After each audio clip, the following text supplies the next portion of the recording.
الموت.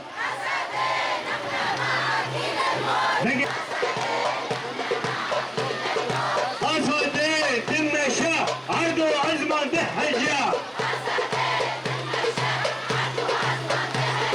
أسود تمشى عرض وعزمة دهجة. بيجي برفضنا قصدي. واحد واحد واحد الشعب السوري واحد. واحد واحد واحد الشعب السوري واحد. واحد واحد واحد الشعب السوري واحد.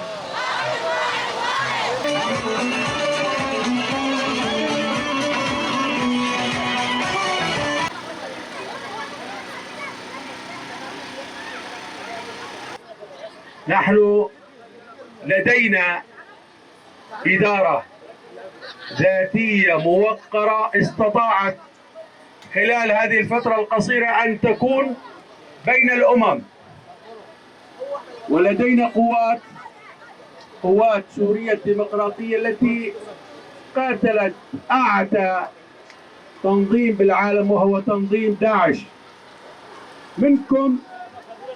من منكم لم يتذكر السنوات الماضية عندما كانت داعش في المنطقة وكانت تعبث فسادا بالعربي قبل الكردي والمسلم قبل المسيحي؟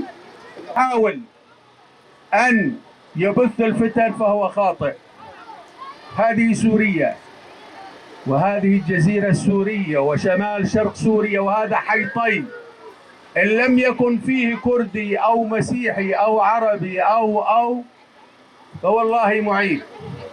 العرب هم أهل الشهامة وأهل الكرم وأهل المروة، ولسنا أصحاب دم مع أحد، ولا نريد أحد أن يمرر الورقة الخاطئة لدى العشائر والقبائل العربية، كما هناك عشائر وقبائل كردية في المنطقة، وهناك طوائف مسيحية ويزيدية. نحن سوريين، فهذه الرسالة موجهة من خلالكم يا حيطين. هذا الحي الذي بني من أكثر من 60-70 عام، يجوز أكثر، أنا يمكنني مخطئ، ولكن هذا الحي هو ليس كما يسوق له أنه حي أو حارة هي معادية. صدقوني كثير من البيوت في هذه المنطقة هم كرد وفي مسيحيين ومن كل الشرائح السورية. والله كلمة مكون أنا عيب أقولها، احنا ما احنا مكون، احنا سوريين. وكل من يريد أن يحاول أن يعمل على درء الفتنة فهو خاطئ. نحن سوريين بامتياز، وأنا عندما أقف بين أهلي وشعبي الكردي فأنا فخور بذلك. أنا لا أستعين بأحد من خارج سوريا، لا أستعين بالتركمانستاني ما أدري شو يسمونه، والله ما أعرف أسماء كثيرة، لكن الكردي والعربي والمسيحي هذا تاريخ له أصالة، له تاريخ مستقبلي.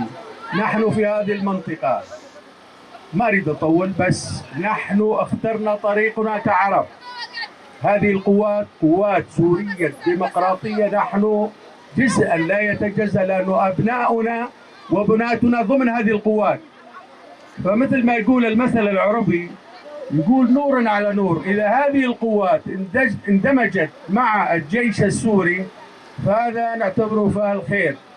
مرة أخرى الحوار قائم، ولا نريد الدم لأي أحد.